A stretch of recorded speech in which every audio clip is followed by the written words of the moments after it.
بسم اللہ الرحمن الرحیم. آپ مرزا انجینئر کا کلپ سنیں، انشاءاللہ پھر بات کرتے ہیں. الٹیمیٹلی ہمارے پاس سورسز ہیں کیا؟ قرآن و سنت. وہ کہاں سے آئی؟ ہم تک کیسے پہنچی؟ نہیں تو ہم تک پہنچی جی گوروں کے پرنٹنگ پریس سے. قرآن کریم ہم تک کیسے پہنچا ہے؟ گوروں کے پرنٹنگ پریس سے. اس سے پہلے تو حضرت عثمان رضی اللہ تعالیٰ وہ تو بہت پیچھے چلے گئے نا. میں آپ کو اس لینگویج میں بات کر رہا ہوں کہ جو آپ کو سمجھ آنی چاہیے. 15ویں صدی میں جب پرنٹنگ پریس بنا ہے جی، پہلے تو مسلمانوں نے مخالفت کی، ٹھیک، اور وہ کسی بزرگ کی خدمت سے نہیں بنا، ایک نان مسلم نے بنایا. اسی سے سائنس کی بھی ترویج ہوئی، لوگوں نے ایک دوسرے کے ساتھ اپنی ریسرچ کو شیئر کیا اور یوں سائنس آگے بڑھی. ہم مسلمانوں نے جب اسے اڈاپٹ کیا تو آج میرے پاس قرآن اس شکل میں موجود ہے. اس میں کسی بزرگ کی کوئی کنٹریبیوشن نہیں ہے اس کو کتابی شکل میں اس لیول پہ لانے پہ. جی کیسے کیسے؟ میں آپ کو بتاتا ہوں، ثابت کرتا ہوں. اگر آپ کو مجھے بزرگ پیش کریں جس نے پرنٹنگ پریس بنایا ہو، جس نے کاغذ کی صنعت ایجاد کی ہو.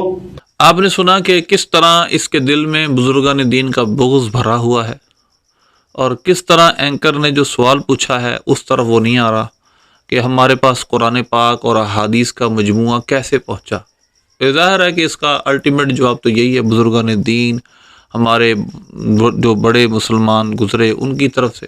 تو اس نے انگریزوں کے، کیونکہ یہ انگریزوں سے پیار کرنے والا شخص ہے، اب اس نے پھر بال گھما گھما کے پھر انگریز پریس انگریز کا چھاپا کاغذ سب اس طرف سے جاتا رہا کہ یہ ان کا احسان ہے ہم پر کہ قرآن پاک ہمارے پاس موجود ہے.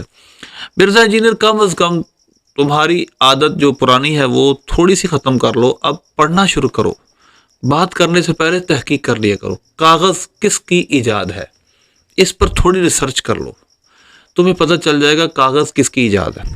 اب ذرا BBC اردو کا ایک پیج میں آپ کے سامنے شیئر کر رہا ہوں، اس کو دیکھیں. پھر میں آپ کے سامنے ایک انگلش کتاب کا آپ کے ریفرنس دیتا ہوں. دیکھیے یہ BBC اردو، آپ گوگل پہ جا کے سرچ کریں گے آپ کو مل جائے گا. لکھتے ہیں یہ ہم پر قرون وسطیٰ کی اسلامی تہذیب کے اس عظیم قرض کا ایک چھوٹا سا حصہ ہے جس میں انہوں نے کاغذ بنانے کی ترکیب چین سے مغرب تک پہنچائی. یہ مسلمانوں کا اس دنیا پر احسان ہے کہ انہوں نے چین سے اس کاغذ کو مغرب تک پہنچایا. اب سنیں دوسرا حصہ اس کا. صدیوں تک یورپ میں کاغذ کے ایجاد کے بارے بحث ہوتی رہی اور یہی سمجھا جاتا تھا کہ یہ پپائرس سے بنا ہے اور اسے قدیم مصریوں نے ایجاد کیا تھا. لیکن قرون وسطیٰ کے مسلمانوں کو ہمیشہ سے معلوم تھا کاغذ چین سے بنتا ہے. ٹھیک ہے، تو مغرب کی ایجاد تو یہ کاغذ نہیں ہے، بلکہ یہ کاغذ کو مسلمانوں نے چین سے مغرب تک لائے اور مغربی دنیا کو کاغذ سے روشناس کرایا. اب یہ میرے سامنے کتاب ہے a short history of the world. دیکھیے اس کا پیج نمبر 64 ہے. Whether or not this is true, paper was clearly in use in Muslim lands.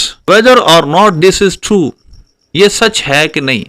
لیکن آگے کہتے ہیں کہ جو پیپر تھا کلیئرلی مسلم دنیا میں 8 سینچری کے اندر استعمال ہوتا تھا، اور پھر اس کے بعد and this served only to add the rapid spread of the ideas and knowledge.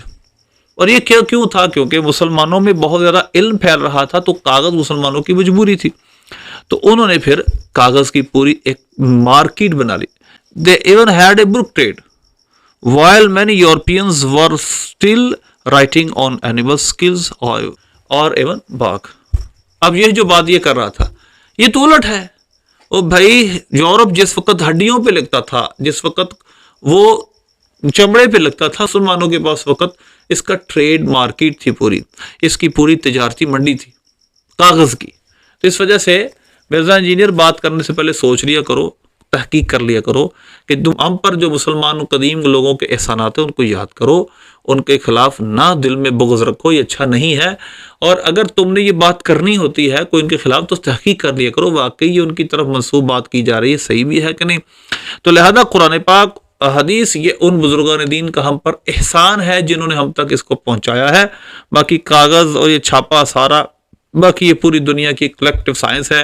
پوری دنیا ایک کلیکٹیو اس پہ کام کرتی ہے تو مختلف چیزیں ایجاد ہوتی ہیں. کچھ مسلمانوں کی کنٹریبیوشن ہے، اس کے بعد کوئی یورپ کی ہے، اور اس سے پہلے لوگوں کی کنٹریبیوشن بھی اس میں موجود ہے. اللہ سے دعا ہے اللہ میں ایسے فتنوں سے محفوظ رکھے.